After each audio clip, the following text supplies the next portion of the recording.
Paystee, what a wonderful time of year it is, this Valentine's week. Love is in the air. Such a wonderful, lucky, loving time.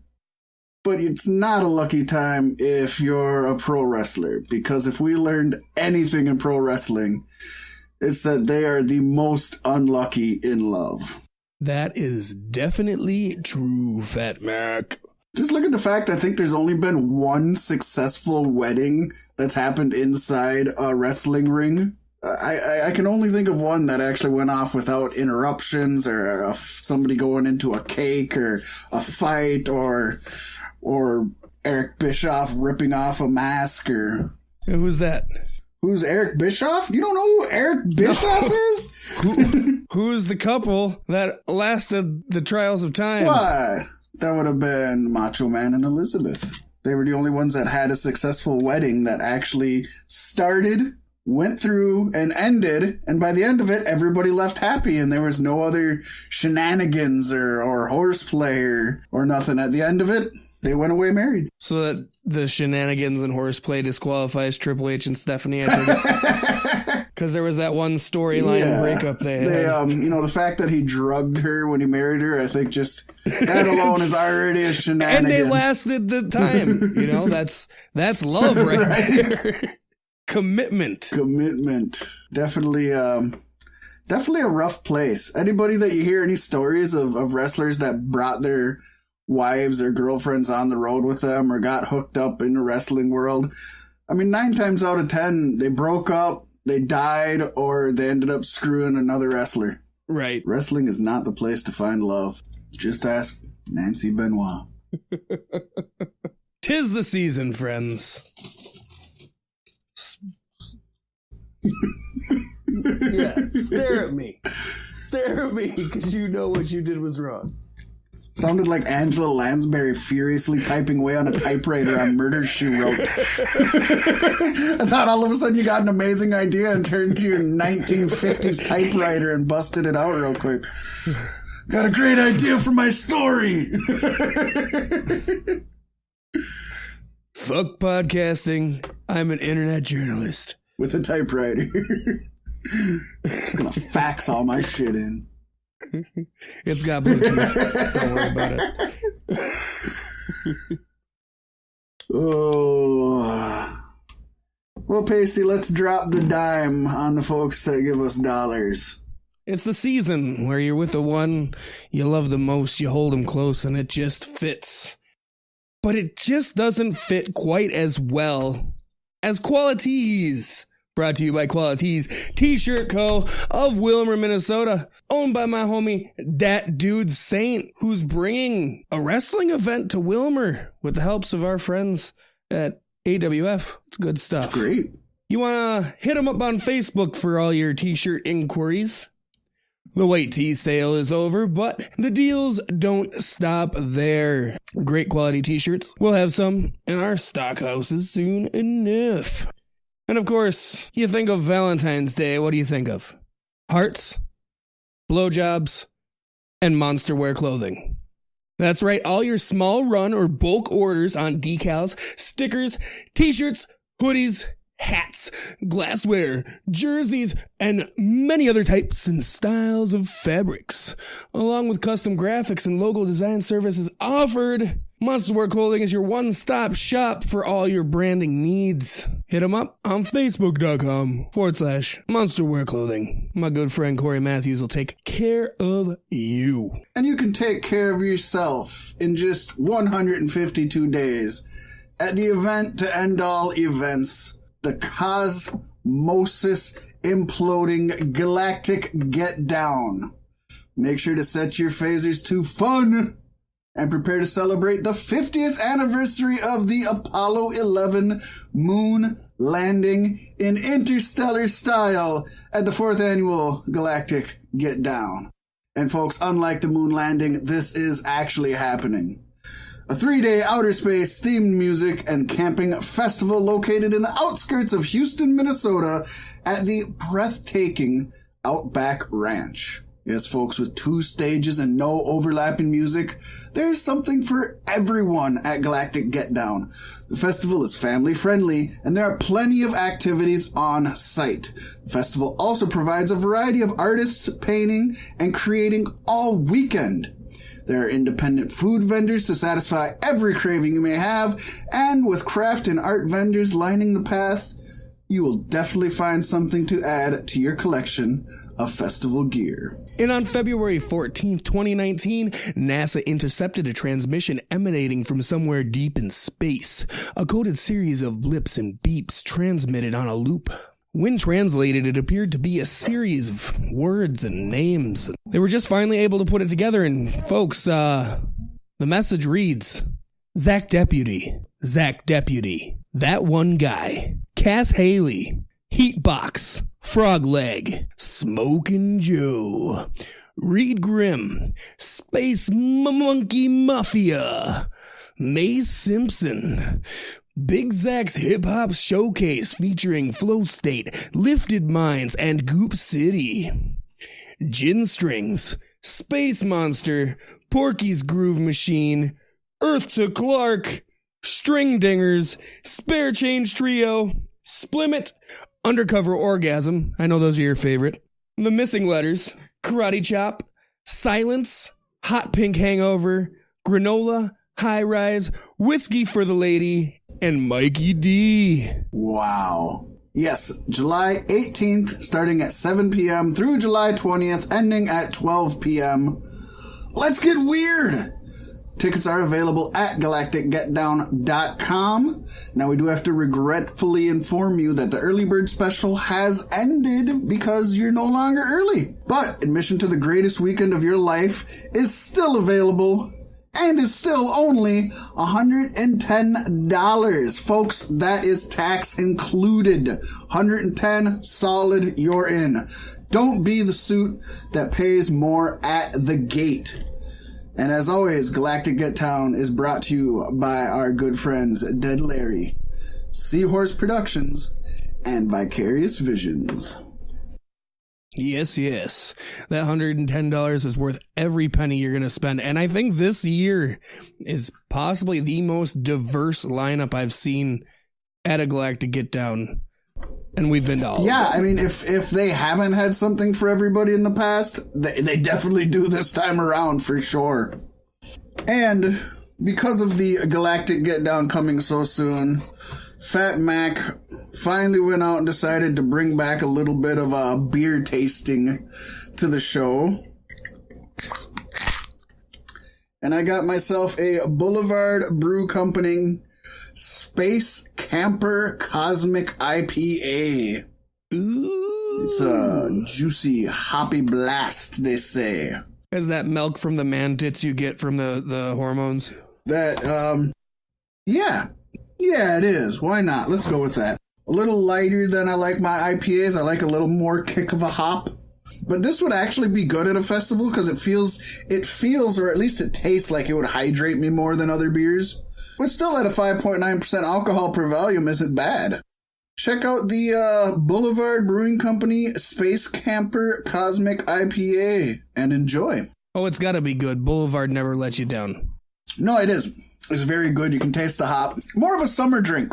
I think I'd be more into it during the summer, which is when you can go to the Galactic Get Down. But tonight I'm going to enjoy it in here. Speaking of summer drinks, I'm currently sipping on lemonade mixed with coconut rum. Ooh, I like that. Yes. I like me some coconut rum and some lemonade. Take me away from all this snow. Heard you guys got a lot down there.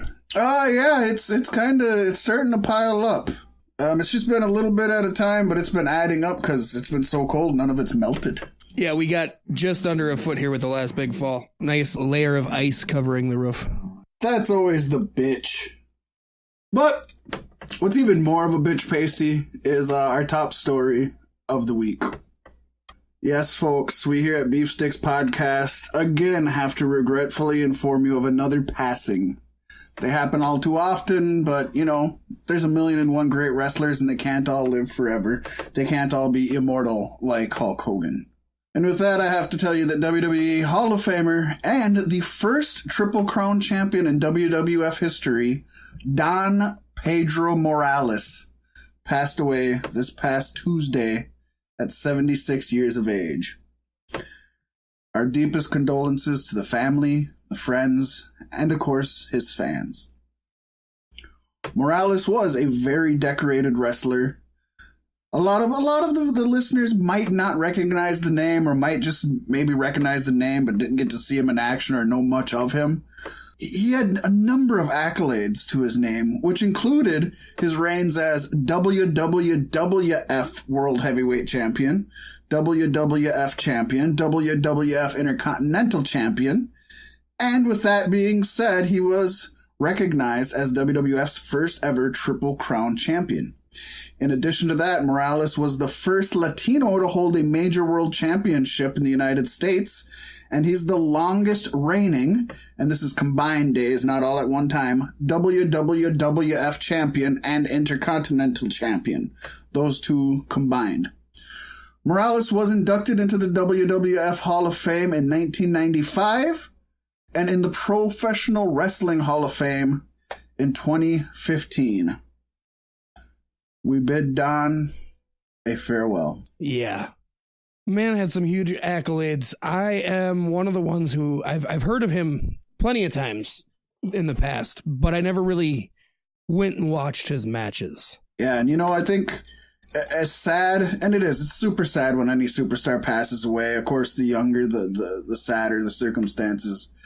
But one thing I think is great with YouTube and the WWE Network, I think that when people hear about the passing of these guys, and sometimes they haven't seen them or heard them, I know a lot of people that go out of their way to go and look and find a match or two, or they'll look up at what the best match is. And, even if they only watch one match after their passing, I think that helps keep their legacy alive. Yeah. And for as much as I can be critical about the WWE, I'm very thankful that they have the network to allow us to continue the legacy of so many, not only WWE wrestlers, but wrestlers who've never even been in the WWE or never had their names mentioned in the WWE, you can find on the network. So it's an amazing historical resource. Yeah, perfect, yeah. I guess WWE Network is also going to be picking up WWE Confidential from back in the 90s. That was always fun. I like WWE Confidential. Yeah, it'll be a good addition to the lineup. Something I'll actually watch. Yeah, they're running out of and new stuff to watch. I've noticed I go in there and I check their DVDs, like the WWE DVD packages that they put out, and they've been adding those so much fewer and farther between. It's kind of sad. Well, they want to keep the DVD sales up because they get more money for it. I know, that way. But who buys material stuff? I think it's funny WWE even still makes DVDs. I know they just announced they're making one for Mark Henry now. Well, if they didn't make DVDs, they couldn't make any movies because all their movies are straight to DVD.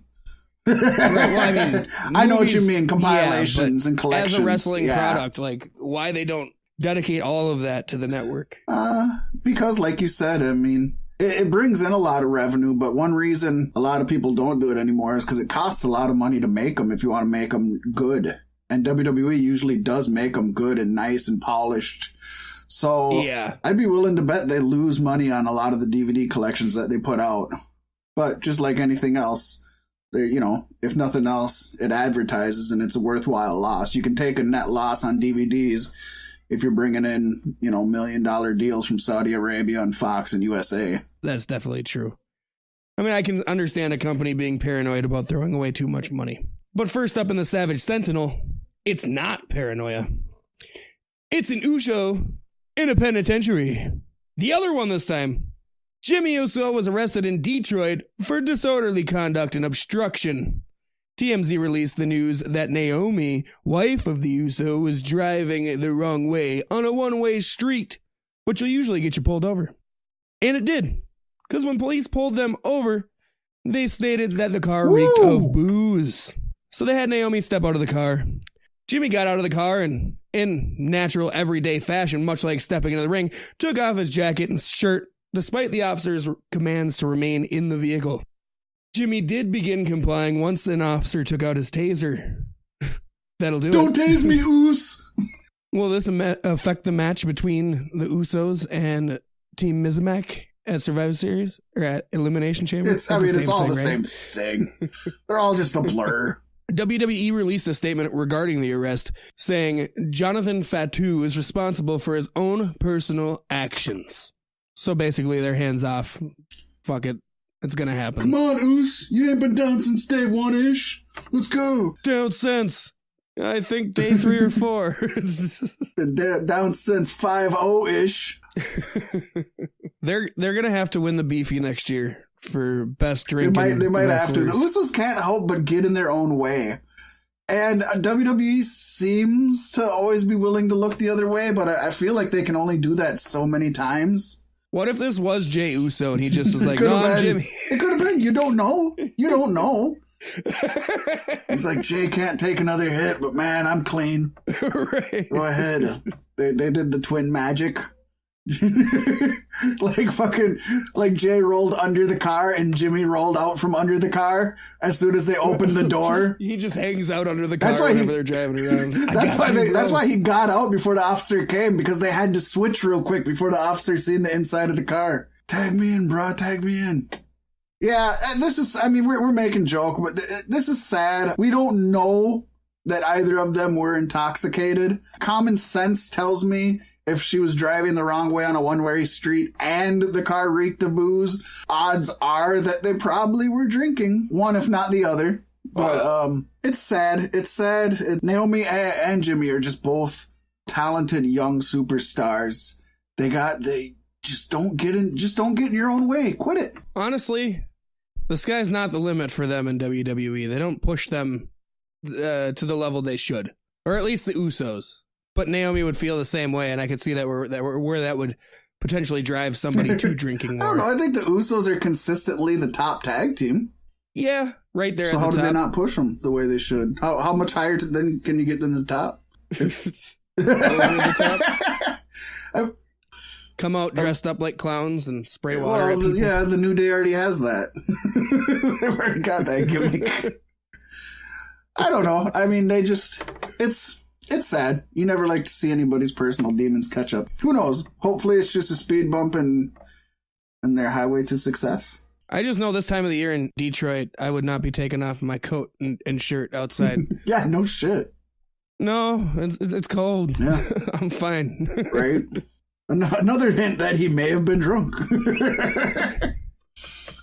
He didn't. When he blacks out, he just goes full gimmick. Yeah. That's my thought process. I don't even think he chilled out because he took the taser out. I think he just realized how cold it was, and he's like, "Oh shit, man! Just hold on, I gotta get my jacket. Fuck! Oh, I'm too cold. What was going on, I'm man? Cold. I gotta go sit in the car. You want to let me in the backseat of your car, bro? You guys have the heat on. Come on, Oos."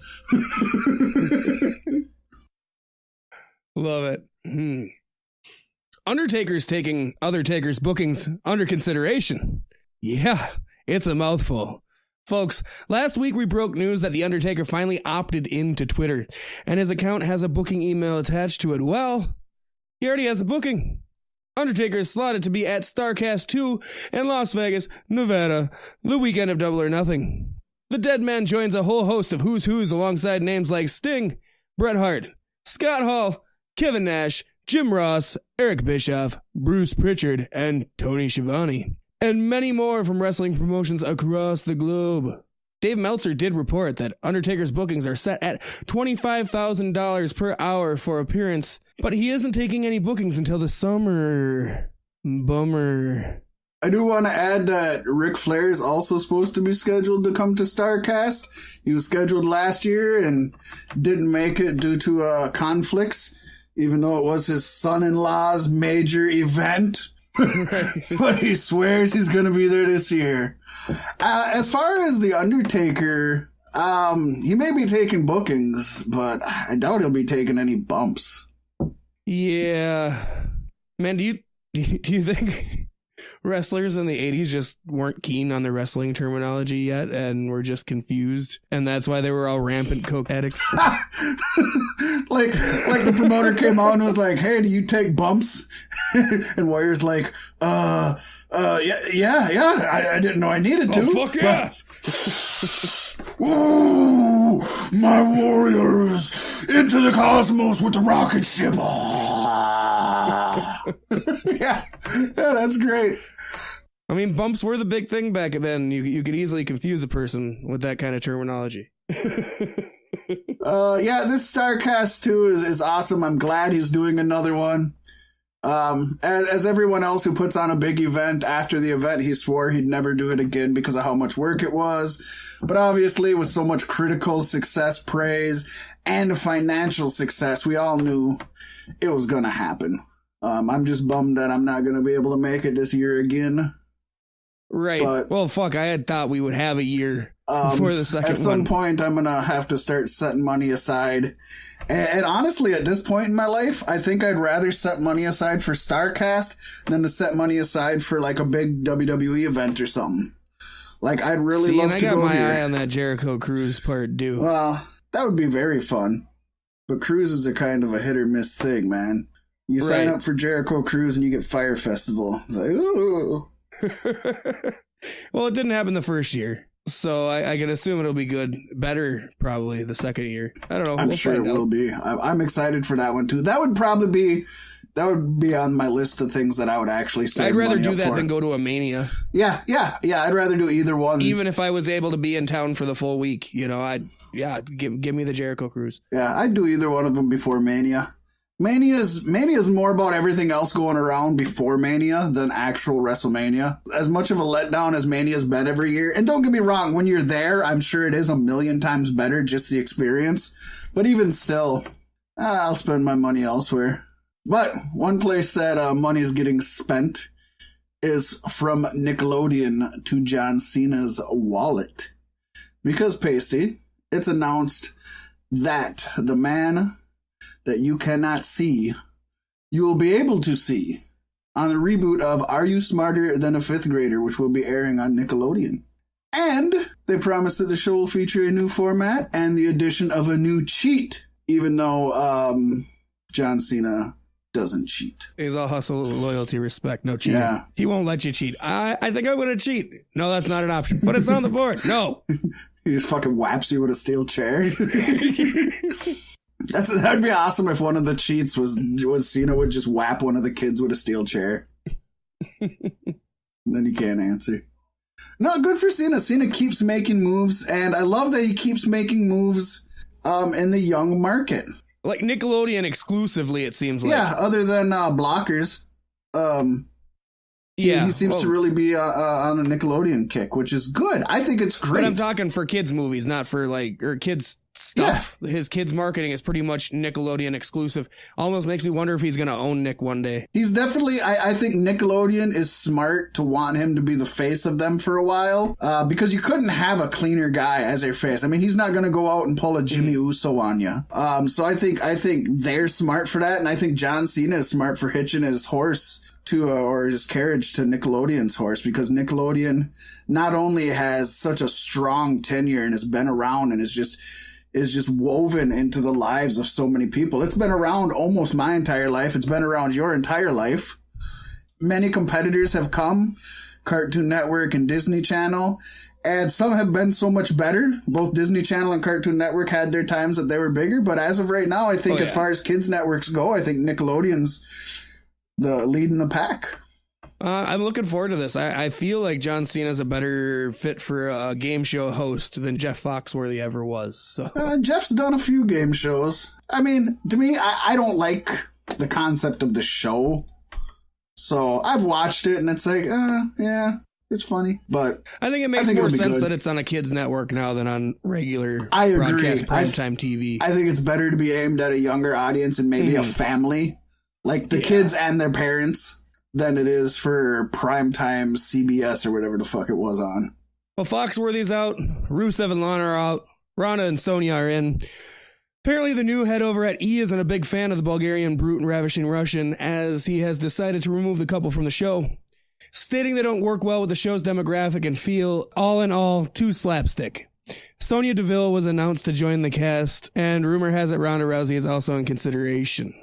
Yeah, this is whatever it is. I feel bad for poor Rusev and Lana. No matter where they are, no matter what they do, they're never going to be good enough. I do have to ask, because I didn't notice it before you just said it here, and I didn't hear you say it. Which show might this be? Is this Total Divas, or is this, which one is this? It's Total Divas. Okay.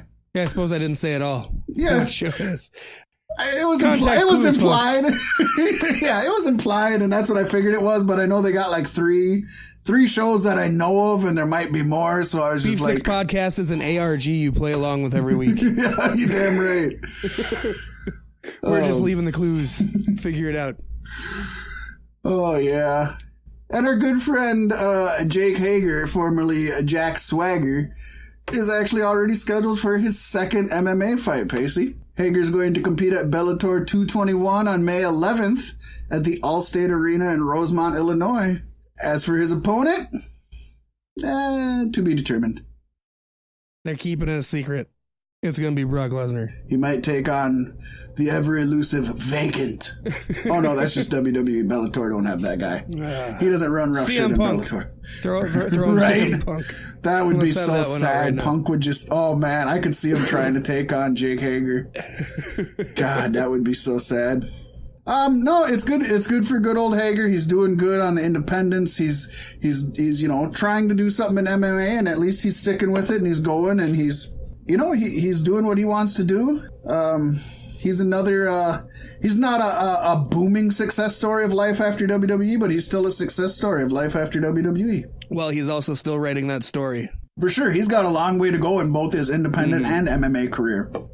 For sure. I'm looking forward to it. Hopefully he picks up another win, keeps going on, and build up a strong repertoire. Hey, what did you know? The Revival finally got one. Holy buckets! That surprises me. They're reviving themselves. And they defeated Bobby Roode and Chad Gable on Monday to win the Raw Tag Team Championships. On the Ross Report, Jim congratulated the team, saying, "I was happy to see the Revival getting a little bit of recognition, get their hands up, become the new Tag Team Champions. I believe that as Ronda Rousey has raised awareness along with her teammates, I think some things can be done for tag team wrestling in WWE. You can make it topical. You can make it timely. You create some stars. It's only a matter of seeing what WWE does with the Revival as tag team champions, because they could just drop the ball." Yeah, as happy as I am that the Revival has the championships, WWE has a history of and currently is burying and or doing nothing with the tag division. And the horrible thing is, when you're reading the news of this, the first thing that jumped out in my mind for no reason was, remember when WWE 2 months in a row called Bobby Roode Booby Roode? Yeah. And that's what I thought of. You got these amazing talents. You got Dash, Dawson, Bobby, Gable. And the thing that sticks out in my mind is when WWE spelled Bobby Roode's name wrong, which just kind of shows you what they've done to push these guys. That's the first thing I think of. But yeah. Honestly, the Glorious theme song isn't even doing anything for Roode anymore. No, I didn't even know he still has it, but I will say this. WWE, as I mentioned, has never been big on tag team wrestling. Vince will go in his spurts. In the mid 80s, he had a small little spurt where he loved having a lot of tag teams. And nobody can deny in the late 90s, tag teams were at the highest they were. But it was also at a time where the single stars were the highest they were, because you had also, not only did you have the Hardys, Edge and Christian and Dudleys along with like APA and other teams, but they were competing for time against Stone Cold Steve Austin, The Rock, Mankind, Undertaker. So they still were never the staple. With WWE's track record, I hate to say this, but they probably should just not focus on tag teams, especially if AEW is allegedly... After the Jacksons came out in the press release saying that they were going to push tag teams to the moon, just let them have that. Yeah, they're going to pull that off better than WWE is going to anyways. So don't... compete against them with what you're good at, and don't... push your cruiserweights over your tag teams, if that's, what you're going to do. I'd be okay with that. Yeah, and one what could be called cruiserweight, as they are just about to crown the first women's tag team. Yeah, I know, right? Oh yeah, we're not doing the tag team thing anymore. But speaking of high flyers, Kofi Kingston Paystee has cemented his legacy on Tuesday. He replaced Mustafa Ali in the, quote, last to enter gauntlet match. Which, for those of you who are like, last to enter gauntlet match, only one person can be the last to enter the gauntlet. No, it's a gauntlet match for who's going to enter the Elimination Chamber last is what it was. Yes, that's why I put quotes around last to enter. Yeah, it's just a classic WWE that just made such a confusing title. They fight backstage to be the last person. They're just throwing everybody into the ring. No, get in there before me. That's that awful reverse fucking battle royal. Yep, God. But anyways, Kofi pinned Daniel Bryan, Jeff Hardy, and the Samoan submission machine Samoa Joe, and he competed in the match for over an hour, Paystee, reminding fans once more just how great an athlete Sir Kingston really is. Hopefully this showcase opened up some eyes backstage. Yeah, it's pretty awesome for him. And once again, I had to be like, oh yeah, it's February. Yeah, they tend to do that. They tend to, you got Bobby and you got all of these. Folks know what we're implying, and I think it just seems that way. Maybe it's not, but WWE sure seems to paint that picture. Bobby Lashley's your IC champion. R-Truth is your United States champion this month. And it is a good moment for him. Like, that's huge. It is. It's great. To be able to... I mean, he did what Seth Rollins did in the last Gauntlet match that happened, but it's a hell of a thing for, especially when it's Mustafa Ali who gets injured and you got to find a replacement and you turn to Kofi. To me, that says there's a lot of respect on the plate for him. Oh, yeah, for sure. Because you could have thrown just about anybody in that match. It wouldn't matter because it's a Gauntlet match. But instead, they gave Kofi Kingston what I believe to be Mustafa Ali's full match. And I wouldn't doubt if Kofi did it better than Mustafa could. He definitely did it. It reminds me of Macho Man, who you hear stories of a lot of times. It seems like he was kind of the guy, especially when he was kind of at the end of his WWF career when Vince didn't want him wrestling a whole lot and wanted him to be just an announcer. And then this person would get injured and this person would get suspended and this person would quit and he'd be like, Macho, we need to bring you in there. And Macho allegedly would just be like, yeah, gotta bring in the old timers, show these young guys how to do the job. I got you, don't worry. That's Kofi today. He's just like, well, yeah, gotta bring in the old timer to show these young guys how to get it done. I got you. Book. Because I'm sure he said that after Vince told him. Book, right. Book. And then Ultimate Warrior breaks in. Read, Hulk! Read! If you don't know what that's about, make sure you check out our last episode. We dived back into the bizarre with Lost in Translation. It was a good fun time. So fun. Oh, I love it. Endlessly. Listen to that episode like 5 times, please. Do yourself the favor. For sure. Even just that segment, I'm telling you. And if you didn't know about that, then you probably didn't know about this. In a new segment I'm calling... Oh, you didn't know? So, George Murdoch, a.k.a. Tyrus, but more famously known as the Funkasaurus, Brodus Clay, plays a correctional officer in Hell in the 2nd season of Preacher, which, if you were wondering, is about 10 times better than the 1st season, which was magnificent. Definitely on my list of shows I want to get into. It's, God, the way they're building the 2nd season, how everything's constantly evolving and changing, and like they're introducing new villains and shit, it feeds my soul to the point where I could say, like, if this keeps going, I can be okay with Gotham ending. Right. That's about the power level where I'm at with it. Like, just remember, it's only at season 2 though, and you know what they do with good shows. What network is that on? That's US TBS? AMC. Okay. I knew it was one of the big cable ones. You seem to get a little more stability from the cable networks than you do from the network, the broadcast networks, I guess. I feel, at least, a lot of times. God, and then I brought up Gotham, and Gotham fucking, this last season is getting good. I'm just going to wait, since I already know it's the last season, and I know there's only, 8 episodes or something. They're still introducing new fucking villains. Like, what the hell? You're supposed to be ending this stuff. And they're bringing in Bane. I was talking now? to somebody whoa. else who watches that was telling me they're bringing in new villains. And I was like, God, you should, I mean, not going to tell them how to do their show, but maybe you should just focus on who you got right now and make a great ending instead of putting too much in a... Right now we're six episodes into the 10 episode season and we're still building new things. Like, holy shit. The classic old school wrestler phrase, trying to fit 5 tons of shit in a 2-ton bag. It's like... I don't know, but my plan is to just wait till it's all released, and then... I'll get so mad if the last episode they are just like, cliffhanger. It's not savable, and the government drops a bomb on Gotham, and that's it. Black screen finish. No, I'm just gonna wait till they're all released, and then I'm gonna start over from season 1 and just watch it all the way through, and then have something to look forward to at the end with something I haven't seen before. That's what I'm going with. You know, with so much shit going on, it's hard for me to find time to watch TV, to find time to watch wrestling, like to find time to watch things. It seems really just difficult. That's why I'm loving podcasts right now, because at least I get time to do podcasts while I'm doing other stuff, so I can listen to my podcasts, because I'm not finding time to watch stuff. It's sad but true. I mean, I guess so it's what good. you're saying is we need to make a podcast about other podcasts. I guess it's good. No, I'm not saying that. but I think we both have a lot to talk about because we both listen to a lot and have a varied thing. But no, I'm just saying. We could call it podcast. The podcast.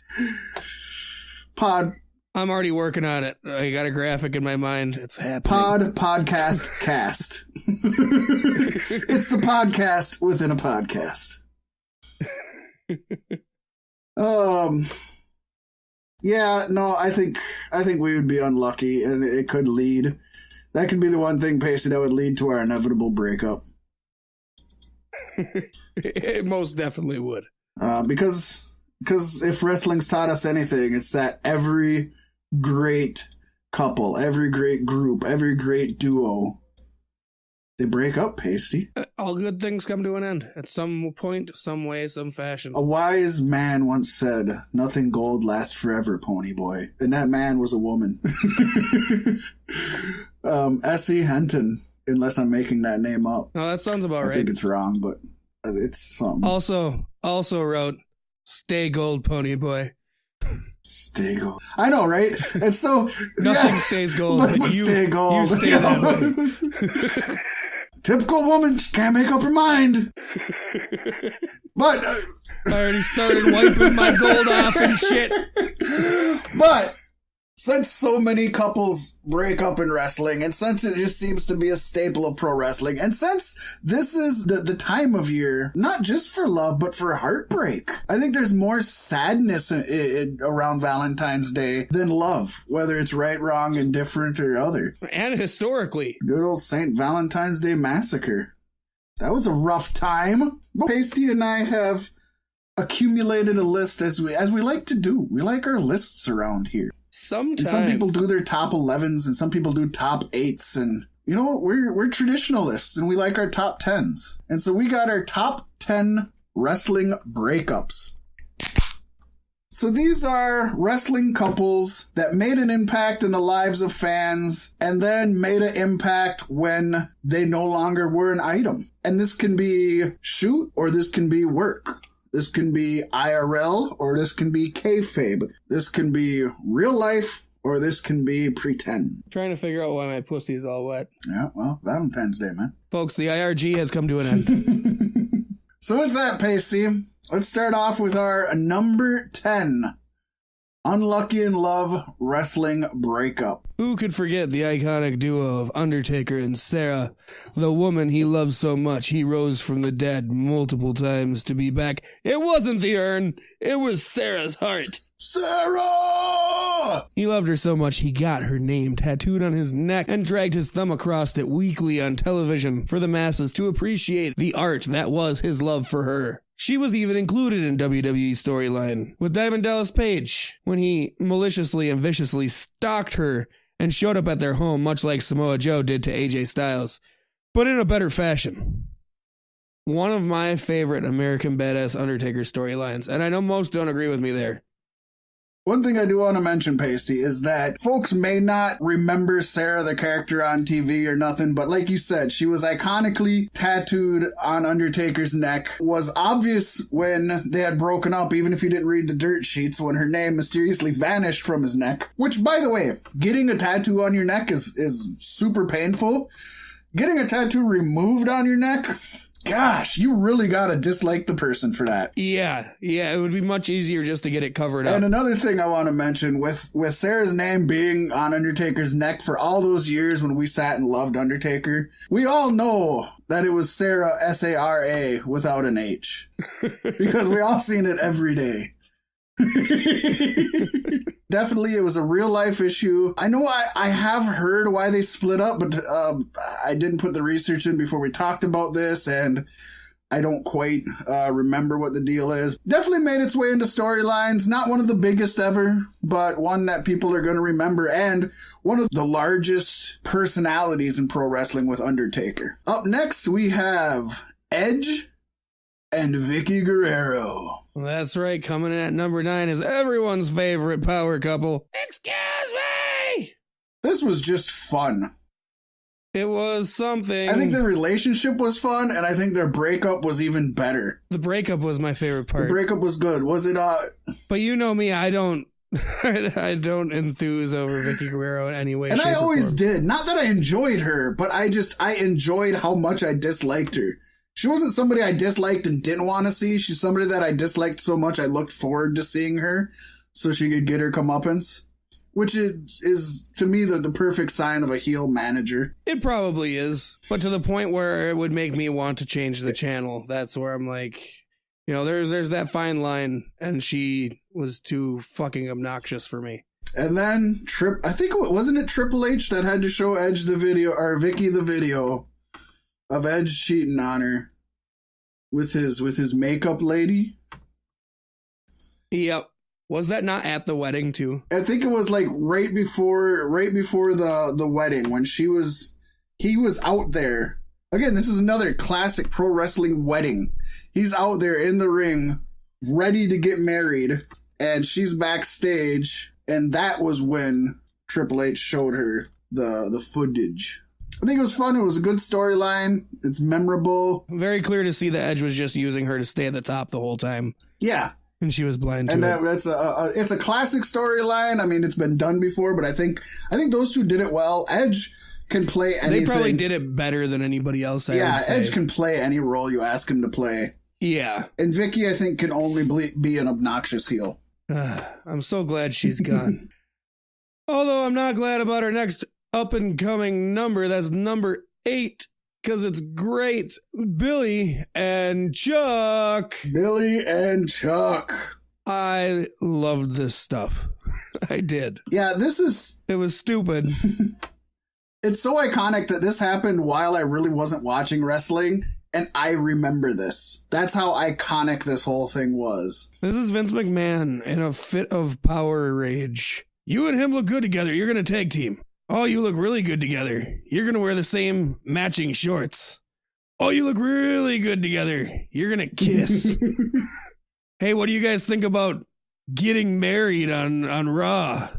And nobody could ever forget. I mean, the reason, if nothing else, the reason this is on the list is because the breakup is one of the best ever in WWE history. Not only did at the last second before they were announced that they were going to be married, not only did they back out and admit that they were faking it just to get a push on TV, but it was at that time that the priest, who nobody could recognize as Eric Bischoff, because they had one of the best Hollywood makeup artists do his makeup, pulled off his mask, revealed it was Eric Bischoff, and then 3-minute warning stormed the ring and squashed Billy and Chuck. That is just, that's one of the best breakup moments ever. Unforgettable. God, I love their whole storyline though. I know a lot of people weren't for it, but it was so hokey and so much fun. And you knew they weren't gay the whole fucking time. I loved their outfits. I'll admit that. Oh yeah. Yeah. And they had a good dynamic. They did play well off each other, but Vince would have had them legally marry each other if it was up to him. It was just a big funny joke to him, and he kept running with it and running with it and running with it. And there was no stopping it. And number 7 on our list, Paystee, is maybe the second most iconic couple on this list. That's why they're at number 7. Because their breakup was pretty mundane. Otherwise, I think they would have got higher on the list. We have John Cena and Nikki Bella, the main male single wrestler who was dating the top female single wrestler at the time. These two, they dated for so long without actually being acknowledged on TV, but then on Total Divas, they would be all over all the storylines there. So WWE was kind of forced to acknowledge that they were together. Then Vince McMahon famously got Cena to propose to Nikki Bella at WrestleMania. At fucking WrestleMania. In exchange for a push, which is just hilarious. And then shortly thereafter, they just announced on TMZ that they split up. It makes me wonder, like how much of their relationship was even real? Because the Total Bella shit, they might not have even been together through that. They might not have. I mean, I think it was, and this is just me from someone on the outside looking in. I didn't know them at all and have no knowledge, but I think it was a relationship of convenience. I mean, they probably both liked each other. Well, that's all John Cena does. He's not looking for forever. He's not looking for marriage. He's not looking for kids. I think it was just they were both hot people. If he wants kids, he can go start a game show on Nickelodeon. Yeah, they were both hot people, and they were both at the top of their business. So it was like, hey, why not? Almost like the head cheerleader and the captain of the football team. They might not like each other, but they almost have to date. Which might be how Triple H and Stephanie McMahon's whole relationship exists. That is true. Because they could never break up, right? Not at least not for Triple H. No, he's fucked. Then coming in at number 6, Paystee, Randy Savage and Miss Elizabeth, the golden couple, if you will. Ooh, yeah. Couldn't forget them. No, the prowess of Randy Savage, both in front of the camera and behind the scenes, with his fear and his jealousy and his possession of Miss Elizabeth has been told throughout time. I'm in the creed. Another great one. Lost in translation, folks. Yeah, I mean, there's been stories how he would lock Miss Elizabeth in a closet when he went out to perform until he came back, just to make sure none of the guys would mess with her. Famously, both in the ring and out of the ring, he was always yelling at Hulk Hogan, thinking Hogan was trying to get with Elizabeth. When they split up, allegedly what brought Hogan and Macho's friendship to an end was that Elizabeth was staying with Hogan and his wife at the time, and they were letting her stay there, and Hogan's wife was having threesomes and shit. Don't know about that, but you never know. Bubba the Love Sponge's wife was in on it, so who knows? But yeah, they did have the only successful wrestling wedding that I can think of. That one went on without a hitch. It was beautiful. It's one of the most iconic moments in WWF history, I think. At least in WWF 80s history. And then, such a tragic end. Of course, folks may not know, when Randy left to go to WCW... Actually, let me go back a little bit. I'm gonna ramble on this longer than I should, but let me just say this. Back when storyline-wise, Randy and Miss Elizabeth were supposed to be no longer with each other, and Randy was with Sensational Sherry, Randy went as far as to get a legal separation from Elizabeth. They were still married, and they still both loved each other, and there was nothing wrong outside of the wrestling world. But back then, kayfabe meant so much that he got a legal separation so that anybody who looked into it, the Dave Meltzers and the Court Bowers of the world, they would see that he was legally separated from her. That's how far he went. But then, after they did split up in real life and they were no longer together, when Macho went to WCW, he made sure Miss Elizabeth got to WCW. He made sure that she got paid better than most male wrestlers. And from a lot of people's points, Hogan has said it, Bischoff has said it, Russo has said it, Ric Flair has said it, that he would really fight for her to get good stories and to be taken care of. And he looked out for her for the rest of her life. A life that tragically ended from overdosing in Lex Luger's garage. Lex Luger asked her if she could take a bump. I love it. I love callbacks. So, yeah, definitely one of the great wrestling couples with quite a breakup story. Yeah, very heartbreaking. I mean, goddamn. Our last year's Valentine's show, I know they were real high up, if not at the top of the list of They were our couples top. in They wrestling. were our number one. Yes. And so we had to question for a minute, do we put them on this list? Do we not put them on this list? But yeah, because I think every important story has an ending, and theirs deserve to be told. Yeah, the endings, some could argue, is more important. Or maybe that's a negative outlook. I like stories that never end. Fuck you, Gotham. I like songs that never end. Oh, let's get into that. No, let's not. Coming in at number 5, we've got Kevin Owens and Chris Jericho. Yes, can you believe it? They made the list! WWE's It Couple. 2 brothers in a van listening to Fozzy. And then a festival of friendship. They were a great team. They were an amazing team for 2 single wrestlers who were thrown together who didn't know each other. God, did they have chemistry. To me, Kevin and Jericho's interactions felt more honest and true than Kevin and Sammy. Agreed. And you could make an argument for Kevin and Sammy on this list. But Kevin and Jericho, I think, just made a bigger impact. Oh, yeah. Well, Kevin and Sammy will be loving each other and breaking up till the end of time. That's their story. Yeah, they're the dysfunctional couple. Give us another 7-8 years. They'll make this list. But yeah, the build-up with Kevin Owens as the Universal Champion needed somebody to watch his back, and Chris Jericho was the man to do it. Earn his place as Kevin Owens' best friend. And they have one of the most true and pure bromances in WWE history. 2 tight-knit Canadians together like 2 maple leaves on a twig. And WWE did such a good job at booking this, because everybody knew that this friendship, this partnership, had to come to an end. And multiple times, Kevin Owens screwed over Chris Jericho. And Chris Jericho got him back. And then the next week, they were friends again. Yeah, we kept thinking. They kept teasing us just enough. They would jiggle that bait in front of us, and right when we went to bite, they'd pull it away real quick. I loved it. They knew what they were doing, and they were doing it well. I love a slow burn. Very much. And you know Chris Jericho had a lot of say in that line of creative. It's the mastermind at work. Right. But then, the Festival of Friendship. To prove to Kevin Owens that Chris Jericho was his most true and dear friend, Chris Jericho in Las Vegas, where he will make his debut for another company coming up in May, pulled out all the stops. He got dancers, a clown, Christ, the creation of Kevin. Yes. The painting. That was just awesome. I love it. It was beautiful. And Kevin hands Chris Jericho his one single gift. And Jericho opens it up and he's, "Oh, you got me a new list. But why is my name on the list?" And he slowly lifts the list out of the box, and it says the list of Kevin Owens. And he says, "Oh shit," and gets attacked. And it's just perfect. Powerbomb! The perfect finish. Like, I was not considering putting any like side silly acts on this list except for Owens and Jericho. And I think that breakup is that moment is one of the best actual breakup moments of a tag team in professional wrestling. The whole run just shows the importance of timing in WWE creative. Yeah. Even at that time you didn't see it much, and to this day you don't see it very much. Doesn't happen very often, and it won't happen for a very long time. Kevin Owens and Chris Jericho deserve their spot right in the middle of this list at number 5.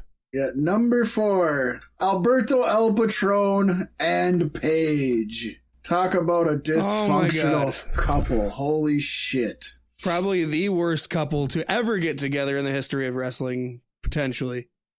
Other than Chris and Nancy. I'll give you that. No matter what they did, it seemed like everybody was there to catch their worst moments, and maybe they had some good times, but we never saw any of it.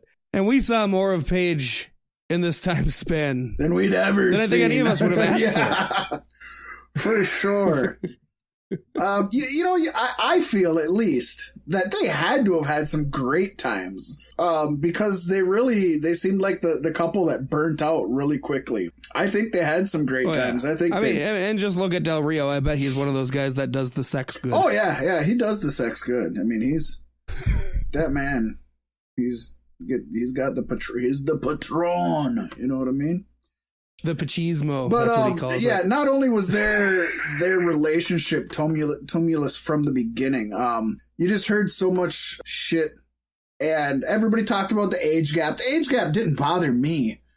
But, no, I think that was the least of my concerns. But he kept, he was on the outs with the company, and he was talking shit about the company while Paige was champion and was being heralded, and he disparaged the company, and then he would get Paige to say shit, allegedly. They'd get in fights, they'd break up, they'd get back together. They had multiple different police reports on them. Then they broke up, great, very rightfully so, and then Alberto El Patron was just so fucking, for him being the senior and her being the junior in that age gap, boy, did he act childish after their breakup. Yeah. Well, he was the controlling one that was steering the relationship. That's how you know. Yeah. Because it's the one who acts out in the end that was the one who was the problem to begin with. And it's a good thing Paige got away from him. At this time, I honestly thought that Alberto El Patron was going to end Paige's WWE career. I did not think she was going to bounce back from it because she was at some pretty low points. Hell, if not her life. Yeah. I mean, we've talked about it here, folks. Go back and listen in the archives. We've talked about it, how we feared for her life, her safety, her career, sanity. And moving on to another dysfunctional relationship. Paul Saluvakoi and Joni Lauer, some know him as Triple H in China. Boy, a couple of characters. In and out of the ring. Triple H famously found China in the bodybuilding circuit. And for his character, he thought it would be great. Every heel has that bodyguard. Yeah. And she was going to be his bodyguard because it made him even more of a heel to have a woman fighting his fights for him. A woman like we had never really seen in pro wrestling before.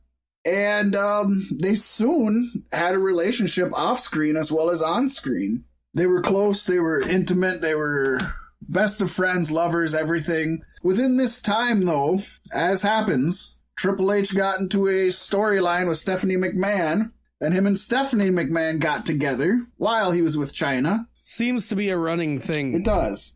He split up with China. China started dating X-Pac, Triple H's teammate, on screen. I'm going to pick his smallest friend. And then went on to be abused by X-Pac, a guy half her size. I don't mean to laugh because it's not all that funny. But domestic abuse is never funny, but it's a very strange world that this couple created. I see him coming after her with a giant cartoon mallet. Right.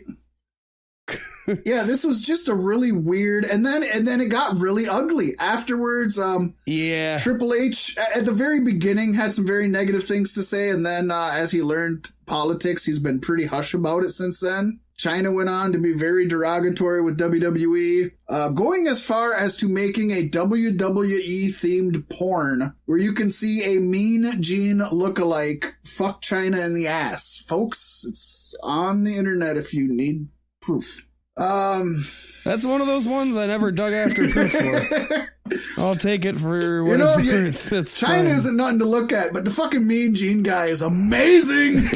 Amazing. I want more Mean Gene in my porn. Mean Gene Okerlund played this motherfucker was not average Gene Okerlund, okay, Paystee? Let me tell you that right now.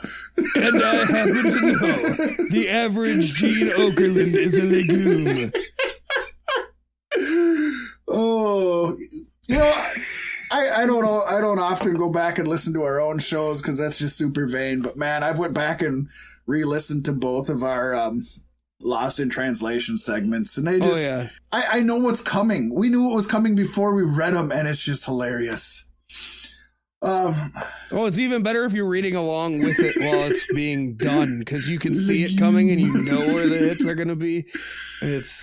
But yeah, Triple H, it's a great Triple H in China, definitely an iconic couple, definitely a very devastating and impactful breakup to the point that people still debate whether China will actually ever be in the Hall of Fame or not. I honestly believe she definitely will. I think it's coming within the next handful of years, to be honest. But yeah, super impactful. Eventually, they're not going to have a reason not to put her in. Who else we got? Well, we're down to China and Sunny. Let's put in that guy that played Mean Gene in the porn. Put him in the celebrity wing. I want to see him in the celebrity wing. Hey, Fat Mack, what's Sonny's favorite drink? What? 7-Up and cider. You know what's better than Grease on Olivia Newton-John? Huh. Come on, Eileen. Oh. Yeah. Sorry, we just went to dad joke city there for a second, both of us. We did. Up next, speaking of dad jokes, this is a hell of a joke on this poor dad. We have the angle that wasn't just an angle in the ring, but was an angle in real life. Yeah, how can something be an angle in real life? Well, Kurt Angle and Karen Angle. What a story this was, Paystee. Oh, God. I was only like around for the tail end of this. So the story goes, folks, we got the Olympic gold medalist Kurt Angle. He marries his now wife, then wife, Karen Angle. I believe they were like sweethearts for a while. I don't know about high school sweethearts, but they were married before he went to WWE anyways. Went into WWE. In fact, there were talks about bringing her in as an on-air character in WWE, which never did end up happening. But for reasons, apparently. But as most everybody listening to this knows, Kurt Angle had his demons through his time in WWE. He had his ups, but he definitely had his downs. And while he was dealing with those demons, he ended up being let go from WWE at a time where he was one of their top guys. I mean, top two guys, and they let him go. That's when you know it's bad. Him and Jeff Hardy share that same story. And he went to TNA. Came into much fanfare. Jeff Hardy sure. Yeah, right. Came in with much fanfare. A success story there. TNA used to stand for totally not analyzing your urine. I would argue that Kurt Angle had his best matches in TNA, and I think it's an easy argument to make. But during that time, Karen ended up fucking the co-owner of TNA, Jeff Jarrett, and leaving Kurt for Jeff. She slapped his nuts? He slapped his nuts on her, I'll tell you what. He was making the old slap nut. She did the bag of wine thing, like. Yep. And then went for the spout. And it was so unprofessional of an owner of a company to sleep with one of his employees' wives. So unprofessional and so bad that the man got kicked out of his own company. He was not allowed in the building. People were no longer allowed to email him or report to him. It went from one day he was their boss to the next day you are not allowed to contact him. They ended up bringing it up later on. Jeff came back and actually had a really great angle, excuse the pun, between Kurt and Jeff with Karen, to the point where they were both super professional. But if you hear interviews from backstage, folks were so worried when they had the no DQ match. People thought Kurt was going to go out there and kill Jeff. I could definitely see it. You got to think what that does to him, man. I mean, you're going through this, she's with him, and you not only do you deal with that in your everyday life, but you go to work and that's the main focus of your job. Your kids are living in that guy's house. And Jeff Jarrett, I love him as a performer. People are split on him, but I love him as a performer. And he's a great athlete. He could definitely whoop my ass. But I don't think anybody's going to doubt that there's very few people on this earth. If Kurt Angle wanted to take you out in a fight, he's going to take you out. Oh, yeah, for sure. The man can do it. If you get in the ring with him and he wants to own you, you'd be lucky walking out with a broken ankle. Yeah, exactly. But to his credit, he was super professional at that point. And to this day, apparently, Karen and Jeff and Kurt and his current wife are actually really good friends. They share custody of the kids. Everything's been kind of smoothed over. But this was one of the couples that the breakup affected both real life and storyline so much that it had to be towards the top of this list. I mean, the fact that you have somebody kicked out of his own company that he created, the only other people I can think of is Ted Turner and the Men's Warehouse man. Remember the Men's Warehouse guy? Oh yeah, you're gonna like the way you look. I guarantee it. And they showed him the door, and he did not like the way it looked. So, Paystee, before we move on to our number one spot, I had an honorable mention. It's a story that I kind of remembered just the other day. It popped up out of nowhere. There might have been a reason for it, maybe not. It popped up out of nowhere, and I knew this was coming, and I was like, you know what? How do I weave this in here other than just throwing it in randomly? And I was like, this could be a good honorable mention for wrestling breakups. It's not so much a breakup, not even so much a couple. It's not even so much wrestling. I don't know why we're talking about it. This one time, I went out and mowed the grass, and I stepped on a pine cone, and man, did that thing hurt. So on to the number one. No, no, folks. So story goes, back in the this had to be late 80s. Jake Roberts, Rick Rude, they were in a program together. I think most people would remember it's probably one of Rick Rude's greatest angles that he had, him and Warrior and him and Jake the Snake. Rude would come out with Jake's wife's face spray painted on the crotch of his pants. Dude had a lot of great angles. Oh, man. I'd go gay for Rick Rude. That motherfucker was built. So anyways, Rick Rude back at this time would have a segment where he would bring in women from the audience, bring them into the ring, and give them a, quote, rude awakening, and he'd just make out with them. That was his gimmick. The women loved him, and it was a good way to get heat on the men in the audience. And, of course, this is pro wrestling, so the women in the audience were plants. They were ferns and... Yeah, they were cactuses. Hibiscus trees. You got a cactus and kissed it. But, no, they were put in there, and you know, they found the women, put them in a spot, told Rude who to pick, that kind of stuff, paid the women. They're basically hookers, I guess. So the story goes, one night, Jake and Rick are in the back, and Jake happened to bring along his traveling companion. Jake was married at the time, but he had a woman that traveled around with him to take care of the marital duties when his wife wasn't around, if you will. And Rick Rude was like, she's the one getting the rude awakening tonight. And Jake's like, nah, man. And Rick's like, yeah, she's gonna get the rude awakening tonight. Look at her, she's perfect. And Jake's like, all right, sounds good. The woman didn't want to do it. So, that night beforehand, little before the show's getting to their segment, allegedly, she gives Jake the old swallow number 5, if you will. She's sucking him off backstage, giving him a good one, you know, making his snake happy. She spits out his load into a gimmick. Some say it was a condom, some say it was a small little shot glass. Whatever, it's wrestling. Could have been anything. She takes it with her out there, sits in her seat. Rick Rude comes out, does his thing, picks her. Before she comes out there, she throws that Jake Roberts cum in her mouth, goes up in the ring, gives Rude the kiss, and Rude just kind of looks at her and she says, that's from Jake.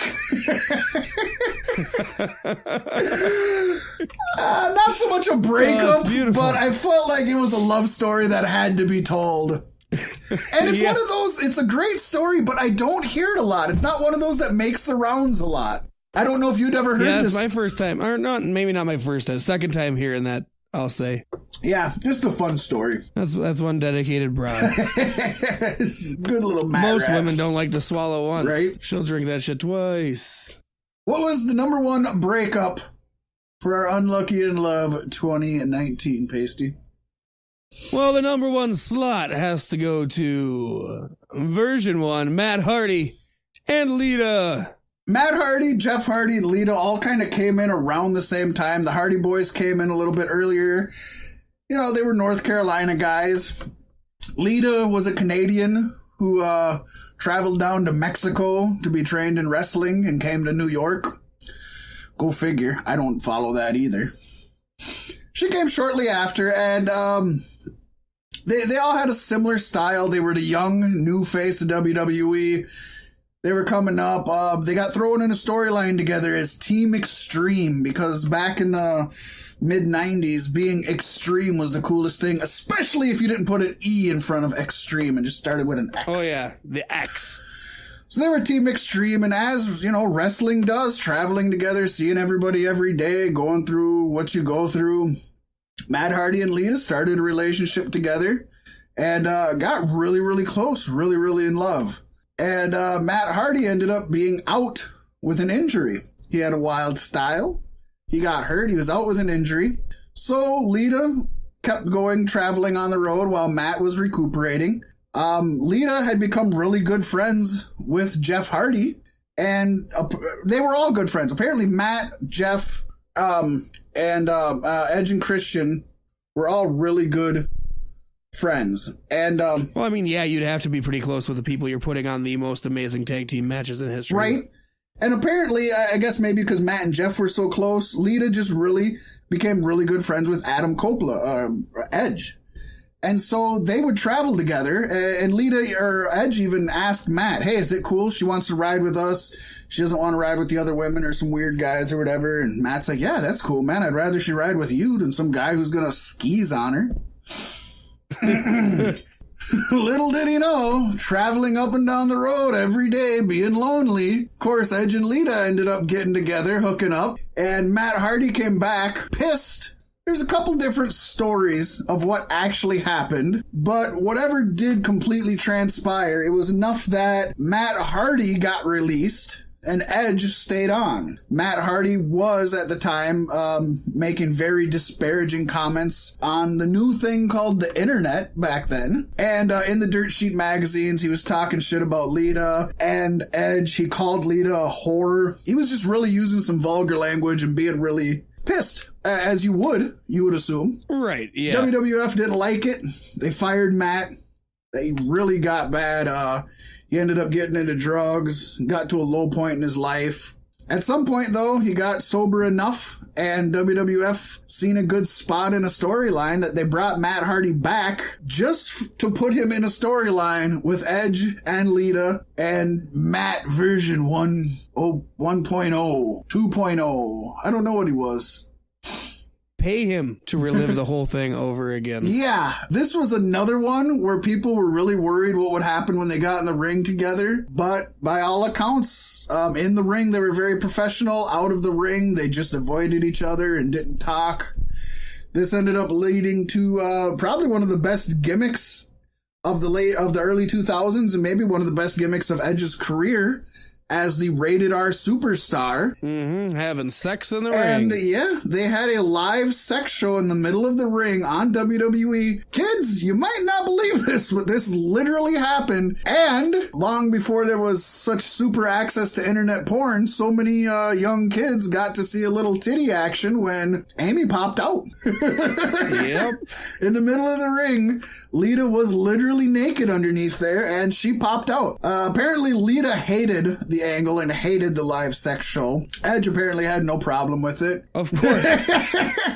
Apparently at that point, Matt Hardy didn't have any problem with it. Time went on. Edge is married now to somebody else. Lita's married now to somebody else. Matt Hardy is married to Rebby Sky. And they all seem very happy, and there seems to be no ill will towards each other at that point. But like you said, Paystee, this was the first huge, at least in our generation, yours and my generation, the first huge real-life couple that became an on-screen couple that had a real-life breakup, that had an on-screen breakup where the adulterer was also involved. I made a really sexy thing sound very scientific right there. Yeah, you did. Yeah, you did. Top 10 wrestling breakups. Yeah, and something I found out looking into this, in order to prove that she was over Edge, Lita went on to date CM Punk, who allegedly began his relationship with AJ while he and Lita were still together. It serves her right. You know, it makes me wonder, because the way like wrestlers go with wrestlers, did women in wrestling potentially start out back in the day as like prostitutes paid to go on the road to keep the guys company? And then they wanted something to do, so they became card girls. And then they wanted more to do, so they became women's wrestlers. And it's just evolved into this genetic breeding that we've discussed before on Beef Sticks podcast. Good old ring rats. But Paystee, we got to move it along. We're dragging our feet a little bit. Let's get into the weekly Elite Dirt Sheet. That's right. Everybody's new favorite segment. We're going to kick it off with some all facts, because they're the most important part, right? So, we all know about Double or Nothing. It's coming up. Tickets went on sale Wednesday morning and completely sold out in 4 minutes. As well as that, the 2,000 pre-sale tickets released on Monday sold out in just 25 minutes, which isn't that great. But it may have been faster if the pre-sale codes sent out when they were scheduled to at noon. People got them between noon and 3 o'clock, I think, was about the time span. Hey, 25 minutes is amazing for a sellout. It's just seeing it took 25 minutes to get those 2,000 pre-sale tickets. I didn't have high hopes for it at all, and so I was mind blown at noon at Wednesday when, like, immediately after tickets went on sale, they were sold out. And then Chris Jericho dropped his podcast, like, yeah, we just sold out in 4 minutes, and now I'm going to talk to Tony Khan. And it was a good episode. I didn't put anything in here, so no, you guys it gotta is go a good one, and I That's recommend it. Woo! I got a lot of faith in the man now. But yeah, that's amazing. Something not amazing is Rey Fenix took a sick cutter at an AAW live event last Friday and was stretchered out of the building. It was later reported that Phoenix suffered a muscle contusion and would only have to take it easy for a few days, but that kind of shit's scary. It is very scary. Especially with everything going on for them right now. He has announced that he's not going to miss any scheduled dates, but and we hope he doesn't, but yeah, anything can come from that. Maybe he should be careful. You don't want Rey Fenix to become the next Rey Mysterio. I mean, you do, but not body wise.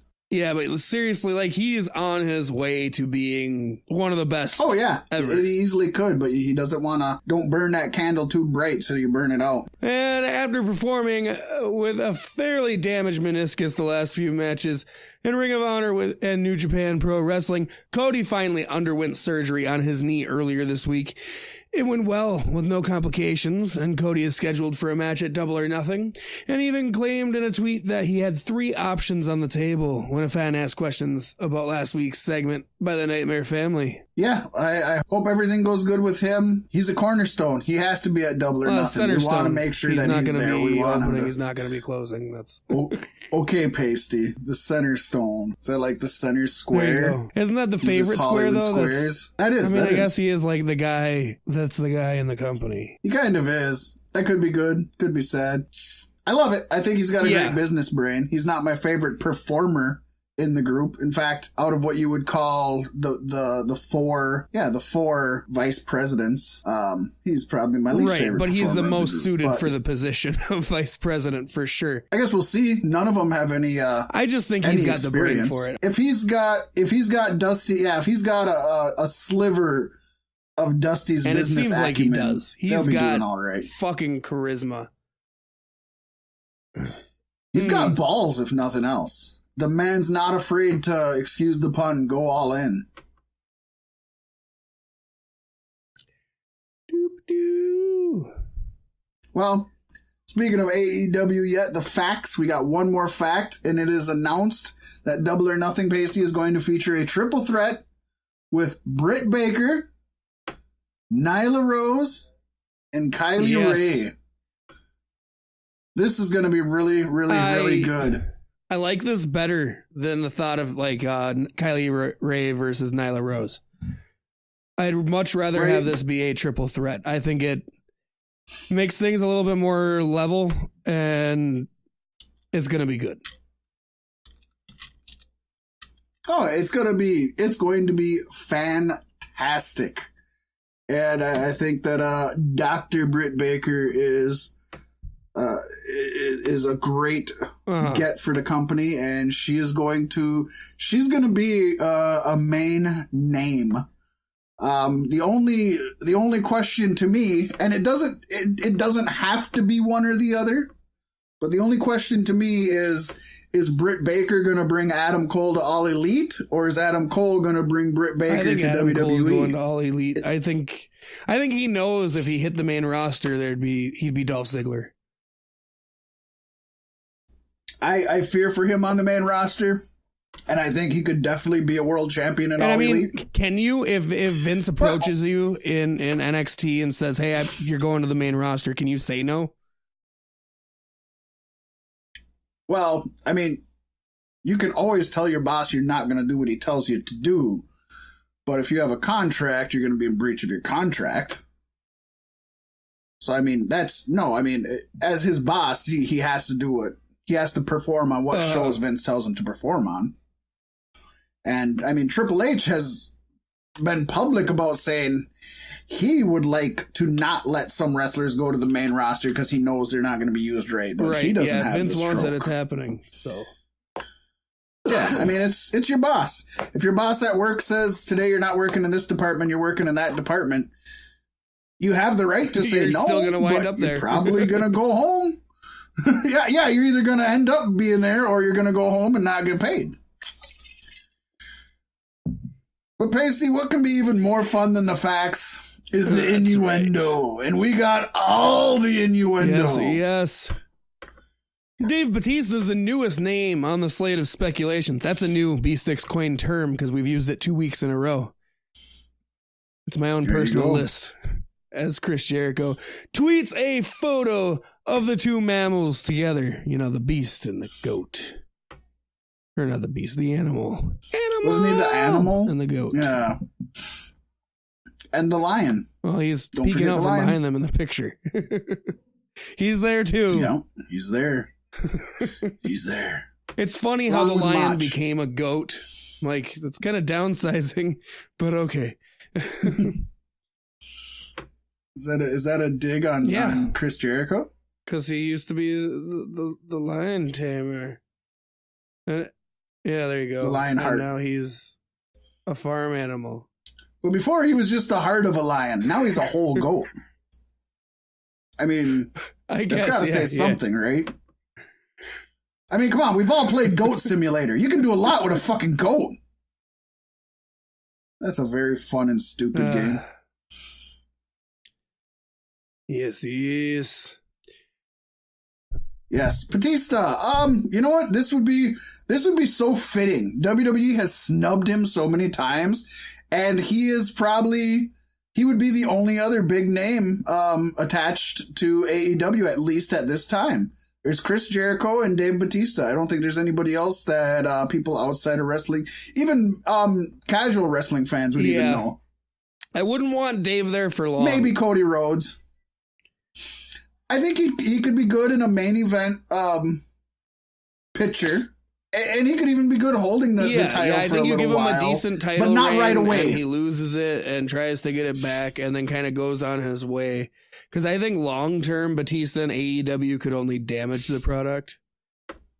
But that's just me. I don't like Drax.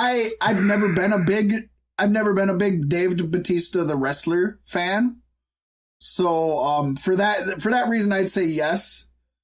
I agree with you personally. I don't think he fits the mold, but I think if he's one of the few, I think it's okay to have one or two of them in there. You know what I mean?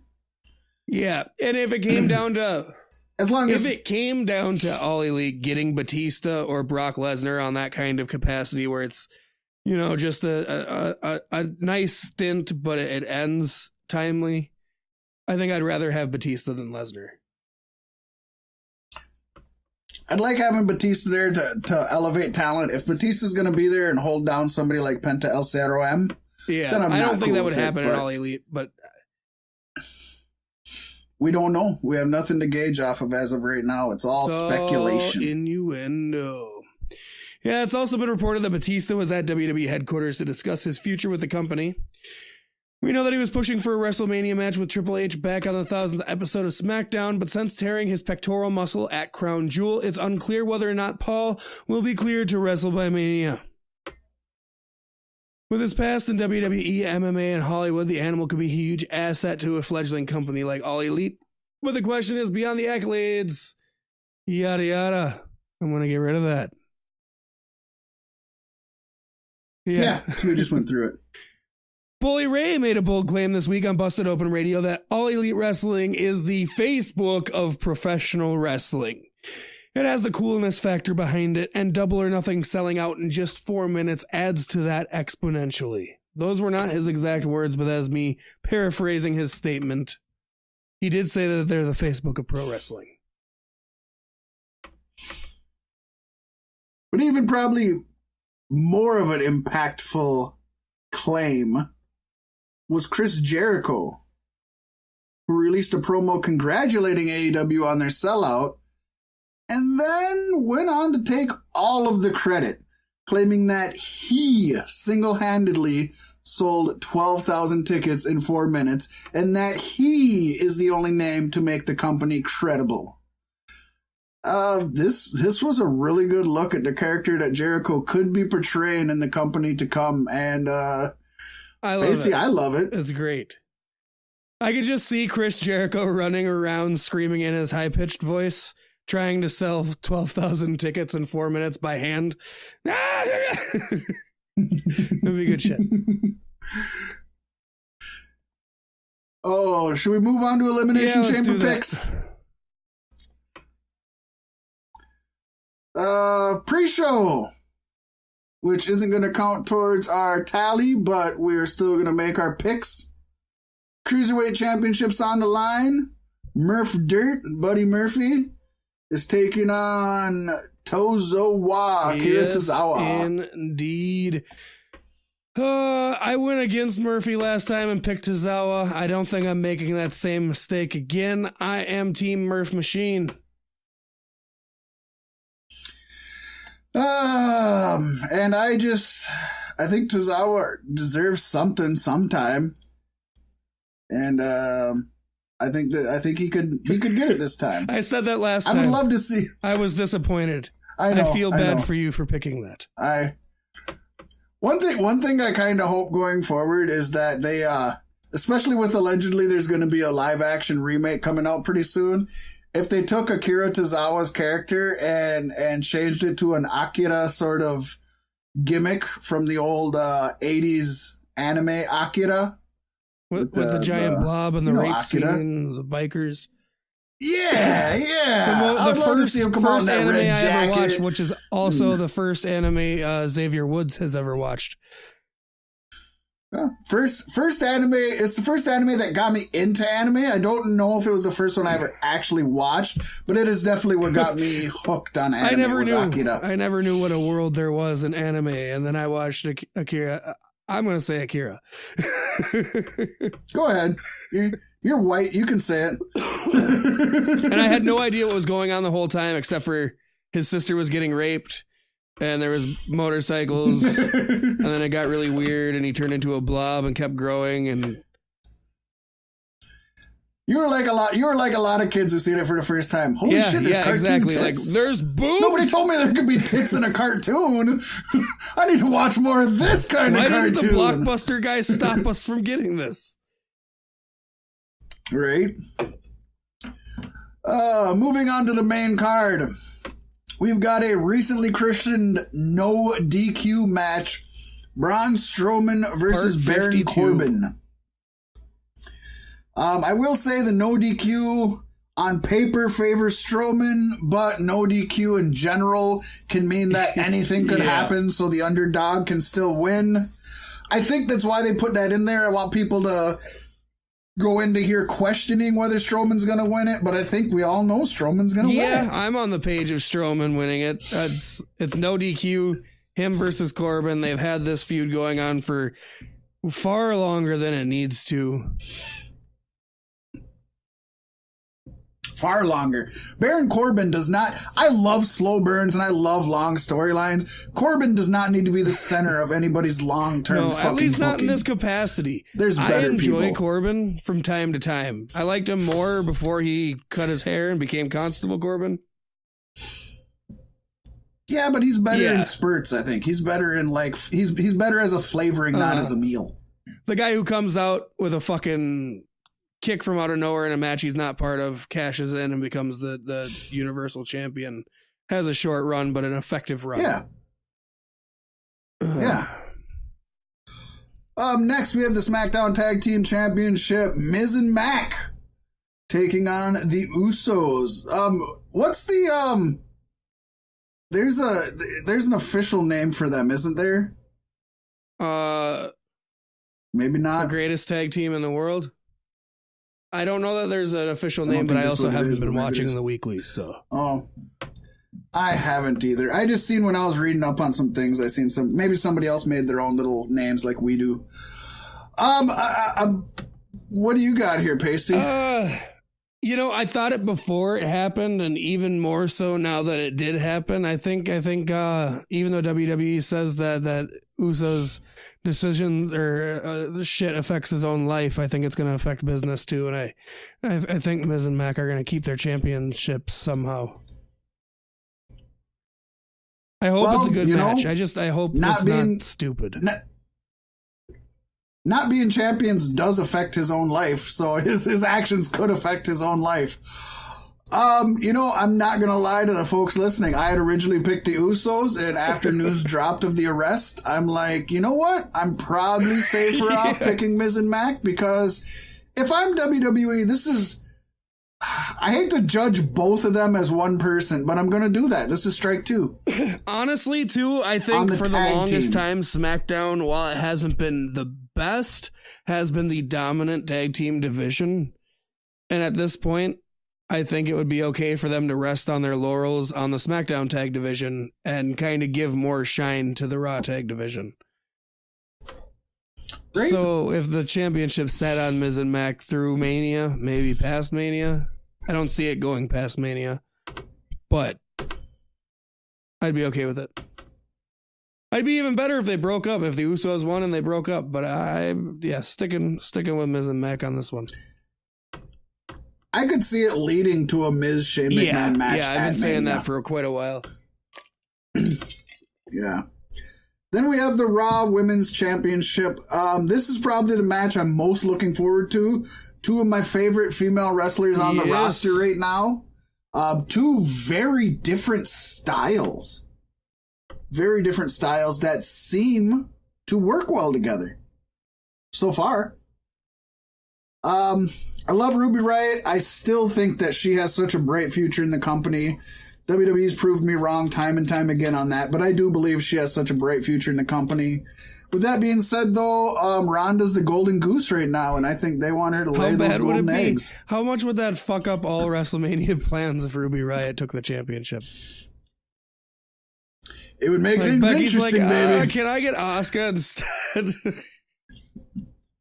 You know what's funny, though, Paystee, as you mentioned that, is that long term, 1, 2, 3 years down the road, if AEW starts making waves and is actually picking up money, picking up wrestlers, picking up ratings, WWE is going to be forced to no longer take the lazy route with, hey, we signed Ronda Rousey. Hey, Ronda Rousey's going to do this, this, and this. And they got to start doing things like Ruby Riott. We're going to start pushing her and see what happens when we let some wild card take off and let her do her own thing. Let's see. What does Ruby want to do? Let her do her own promo. Where does she want to take things? They're going to be forced to do that shit again like they did in the late 90s. Eva Marie instead of Ruby.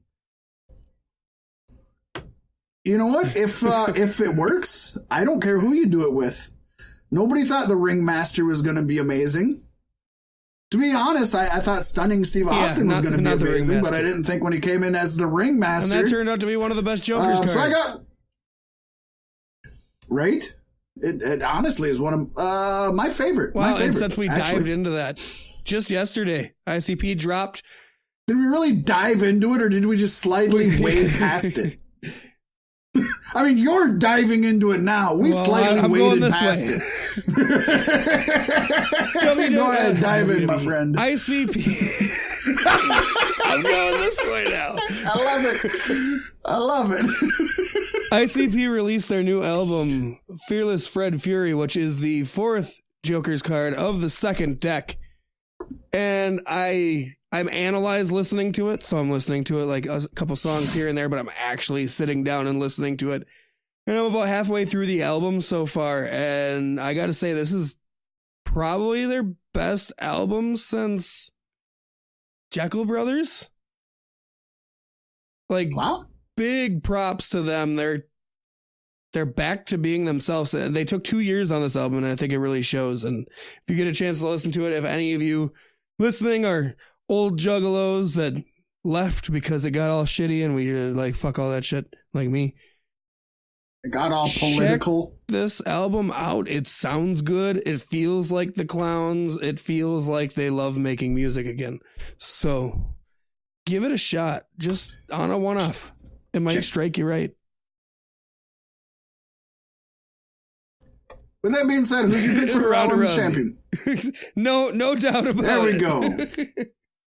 Fearless fucking Freddy. God, let her give Ruby Riott the match of a lifetime, though. Like, push Ruby to her absolute limits before the finish. I want to see a very strong showcase. Yeah. I want to see her more over than Rousey at the end of this match.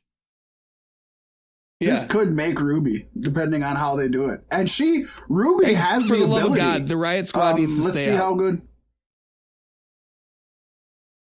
Yeah, I agree. For the most part, maybe at the end if it makes sense, maybe. But I would love to see it just a solo thing where Ruby just showcases herself for sure.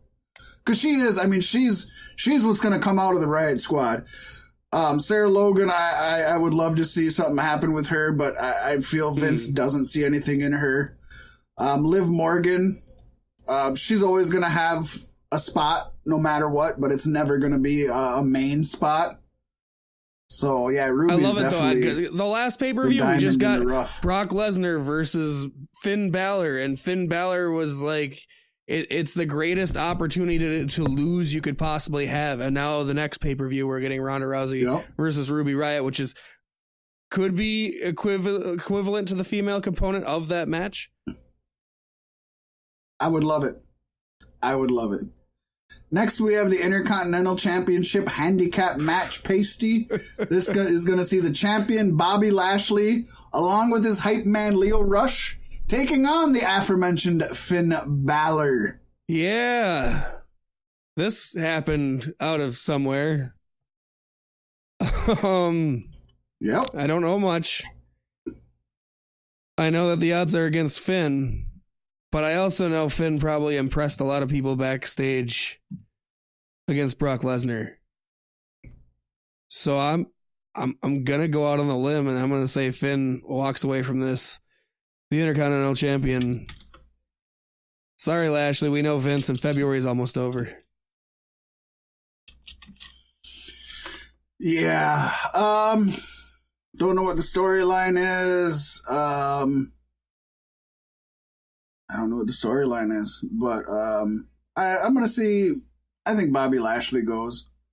I love that they gave Bobby Lashley the championship, even if it is just for the month. I don't know. But he's great. He could be a great world champion, but that's not where he's set up for at this time. But as an Intercontinental Champion, he's definitely a workhorse. Finn Balor's a workhorse also. I would be okay if Bobby stayed in the IC title picture and Finn moved up to the... moved up. He just had a match. Right. I don't know where they put him, but he could stay in the world/universal heavyweight. Yeah, I don't want to see that. But yeah, I'm gonna go with Bobby. It's a handicap match. It doesn't hurt Balor to lose. And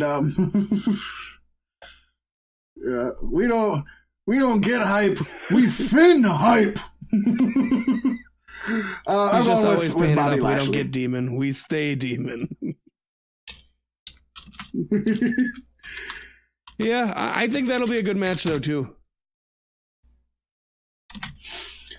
I think it could. This is the only other match that I'm actually looking forward to seeing. Elimination Chambers, just in general, are just they just don't leave enough room for people to do enough stuff. I liked the very first one. It was fun. It was a keen idea. The thing that super killed Elimination Chambers for me was when I got the Elimination Chamber DVD. And sat down and watched all of them. And I was like, yeah. And I sat down and watched. And after the third one, I was like, I'm watching the exact same fucking match over and over. And nothing's happened in any of the fucking matches. And it's just kind of like... It's Royal Rumble in a cage. They broke a lot of bulletproof glass, yeah. It's not a bad match. I think this is another one where I wish every other year they would do it. I wish this year they'd have a women's, next year they'd have a men's, next year they'd have a women's. It's obviously not going to be 2 in a row, but 2 on the same card, you're going to be sick of the second one. You just are. I mean, at least this year it's tag teams and then singles, I guess. Tag teams are worse though, man, because there's even more bodies in there. But speaking of Elimination Chambers, and speaking of tag teams, and speaking of the women, we got the Women's Tag Team Championship Elimination Chamber match with more names than you can shake a dick at. Start shaking, right. Paystee. Start shaking, because Nia I'm going to start speaking. Versus the Riot Squad, versus Mandy Rose and Sonya Deville, versus the Iconics, versus Sasha Banks and Bayley, versus Naomi and Carmella. Can you tell how many of those teams are 2 people's names and not a team name? Because this is what your women's tag division looks like. There is 2 tag teams in this match. There's but they 3, don't have a cool but Mandy name Rose and Sonya gone. Deville. Absolution. Yeah, I wish they wouldn't have took their name away. They still could be Absolution without Paige. So I wish they wouldn't have took it away. But yeah, there's 3 tag teams and there's 6 other women that were thrown together because they need them. Which, I guess if you're looking at this from a numbers point of view, really gives you a better idea. You would think there's only 3 teams that could win. You would hope, I guess, right? Yeah. Wow, that was fucking silent. I'm just trying to get like, wow. Naomi and Carmella walking out the first women's tag team champions. I mean, to me, I'm hoping that it's going to be one of the 3 tag teams that is the first, and still not the first, but the first, because they want it to be the first, even though it's been done multiple times. WWE's Women Tag Team Champion. So you're guessing it's Riot Squad, Rose and DeVille, or the Iconics. And Paystee, I think out of this group, nobody deserves it this more. For fucking, half a year now, at least? Shit, yeah. The tag team titles were made for the Iconics, and with their heel personas, them being the inaugural, quote-unquote, WWE Women's Tag Team Champions, they will just own this. The promos that they can pull out from this is going to be amazing. Yeah, they're gonna be great tag team champions. They'll run the division. I'm sure they're gonna hold the titles for quite a while too, because they're good at the sly tactics. I would love them to. Does that mean that's what you're going with also? So with that being said, Paystee, I don't know.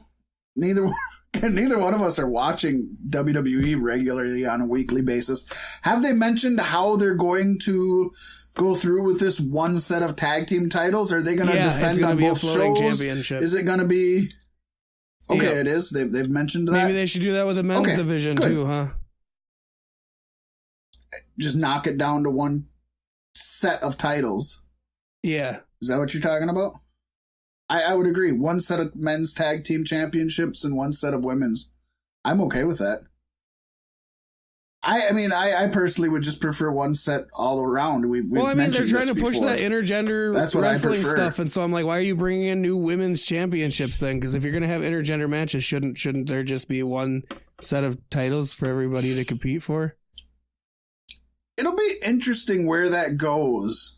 In all honesty, it'll be interesting to see what happens with that, especially with them going to Fox. Fox has been a more liberal company in the past, but they're also on a broadcast network as opposed to a cable network, and it's like, how far... It'll be interesting. Men's Elimination Chamber Singles WWE Championship. This one, we do know that Randy Orton is going to enter last because he was the last one to enter the gauntlet match. And the first one to win. Wasn't that how that worked? But the match is the new Daniel Bryan defending his title against AJ Styles, Samoa Joe, Jeff Hardy, Kofi Kingston, and of course, Randy Orton entering last. Yes. I'm excited for this. I mean, I know it's Elimination Chamber and it can be hokey, but I think you're going to get a lot of the hokey shit out of the way with the women's tag team championships.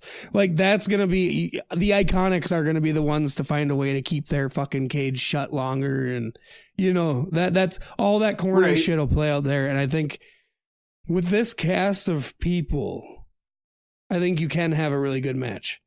I would maybe like it better if you didn't have Randy Orton and Jeff Hardy. I'd maybe like it better if they weren't confined to a cage. If you could get rid of Randy Orton and Jeff Hardy and get rid of the cage and just have a three-way match between those three guys. It's Elimination Chamber. Daniel Bryan's got this new championship. Why the fuck didn't they just do a Punjabi prison match? At least that's sustainable. I like it. I would have loved that. I would have been all over that motherfucker. But no, I'm looking forward to it. I think you're definitely going to see some good spots. I think Kofi Kingston is going to fit pretty well inside that chamber. He's a small dude. He'll fit in. You think Jeff Hardy does the thing he did in the Hell in a Cell match, where he goes up and swings and then falls on his face? Only time will tell. We haven't had anybody actually scale the inside. One of those two will do it. Jeff or Kofi. It's happening. Of the Elimination Chamber, I don't think has done that yet. I would love to see them both go up there and chicken fight it. X Division, the Ultimate X. I was thinking American Gladiator, but what you see in TNA. I'm a little more old school than you. Ultimate X is more entertaining. 25 motherfucker. TNA was in 2002. The last American Gladiator. Yeah, but I'm talking about the ones I watched when I was a kid, when it was real. Yeah, okay, Pyro and Nitro. That was fun shit. I went back and watched some of those on YouTube, and they're fucking hard to watch. Most things. I used to love the dinosaurs when I was a child. I cannot do that. Oh, God, that one's hard to watch. Minutes. I'm like, whoa. 2 minutes in, and you're just like, God, this was a horrible fucking show. Not fun at all. The fucking TV every Friday night. TGIF, yes. Not the mama. I'm the baby. Gotta love me. No, it doesn't work. I'm glad you feel that way too, because people seem to have this nostalgic love for it, and I've been like, no, it's a really. I loved it too when it was first out. I loved it too, and I've went back and watched it. And I'm so glad I didn't. I thought about buying the DVD set when it came out, and I didn't. And then I've gone back and watched it, and it's like, oh my God. I want to see somebody make a realistic Netflix, one or the other, of the show, where the T-Rex comes home from work to find his family is a bunch of herbivores and just eats them all. That'd be good. So who do you got? King Deebs. You wouldn't go through the effort to make that championship to get rid of it right away. I would love the idea of Samoa Joe winning. I love the idea of Samoa Joe winning. No, I agree. I think Samoa, if it's not Daniel Bryan, I would love to see Samoa Joe win. You would hope his time has to come pretty soon. But I think right now they're doing something with the new Daniel Bryan. I think the title change should happen at WrestleMania. I think he should have a title defense at WrestleMania. So, especially since, if we all know Daniel Bryan, he's going to have a career-threatening injury shortly after WrestleMania. Right. So, let him get this one in. Let him get this one in. History shows he doesn't have long. Everybody's already chanting thank you, Daniel, because they know what's happening. Right? They just already know. So I'm going Daniel Bryan. Now, Paystee. Out of this whole pay-per-view, you and I have only one match that we have different picks on that can be counted, and that would be our Bobby Lashley and Lio Rush versus Finn Balor match. Now, we made the mistake. We're not gonna go over the results in New Japan New Beginnings that we talked about last week, but I will post them on Facebook as soon as we're done recording this. But that ended up in a tie because we forgot to put a tiebreaker in, and by we I mean Fat Mack. For that one, I think I'm going to go with Paystee White, and I'm going to call Paystee getting the win. Because I'll call the tiebreaker that I did not set up the tie that I initiated. But going forward, you and I are both on the line for setting up the tiebreaker. There's no more Fat Mack. But with that being said, I got you. And our tiebreaker this time is, if Daniel Bryan isn't the winner... God, nope, I had a good one, but that doesn't work. That only works if Daniel Bryan isn't the winner. I was going to say, which one is he eliminated out of the 5 eliminations? But if he wins, that still wouldn't work for a tiebreaker. I'd say tiebreaker. See, what I was thinking before I called it out in the first place was tiebreaker could be which Elimination Chamber match is going to have somebody who stays in their cell for longer than they're supposed to. But I know it's going to be the women's, and I think you know that. I think everybody listening knows that, so I don't think that's even a factor. How about this? You brought it up earlier.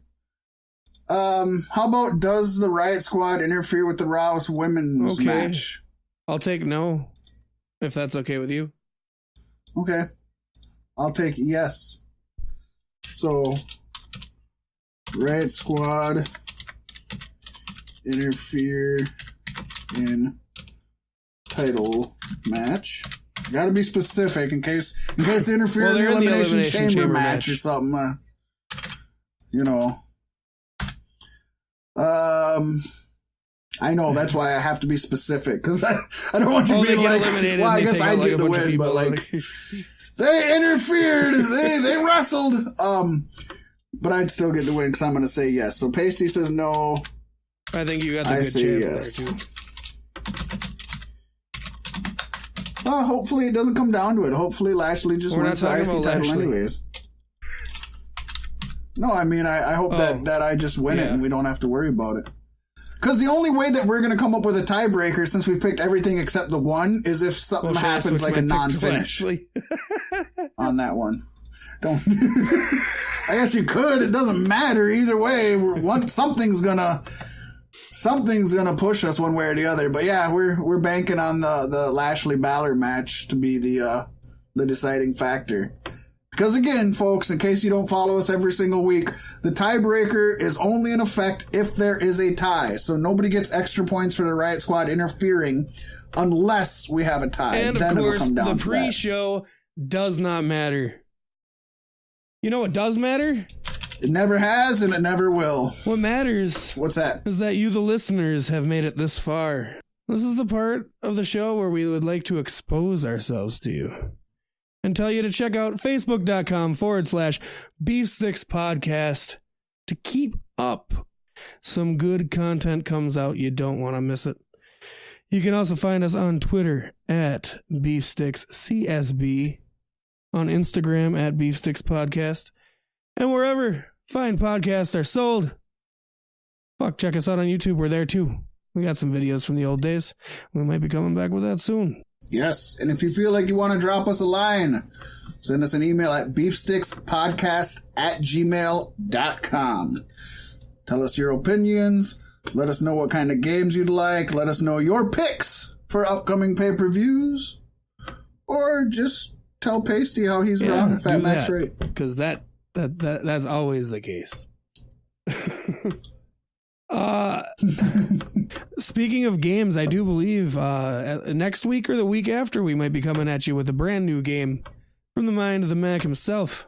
We got a couple games swimming around up here, man. I'm a game player. That's why I don't have any real relationship with women's, because I play games. But that's good for you, the listeners, just not so good for my personal relationships. Well, if you're a drifter and you move from town to town, I think you'd be just fine. Oh, I mean, I'm not saying it affects my love life. I'm saying it only affects my personal relationships. Non-relationship status, I'm doing all right. Don't worry. Thanks for tuning in. Happy belated Valentine's to you and yours. We hope that you were more lucky in love than our top 10 wrestling breakups. I'd say it's pretty easy to be more lucky than them. From Cloud Style Broadcasting, this has been Beef Sticks Podcast. My name is Paystee White. And I am Fat Mack. And we'll catch you next week.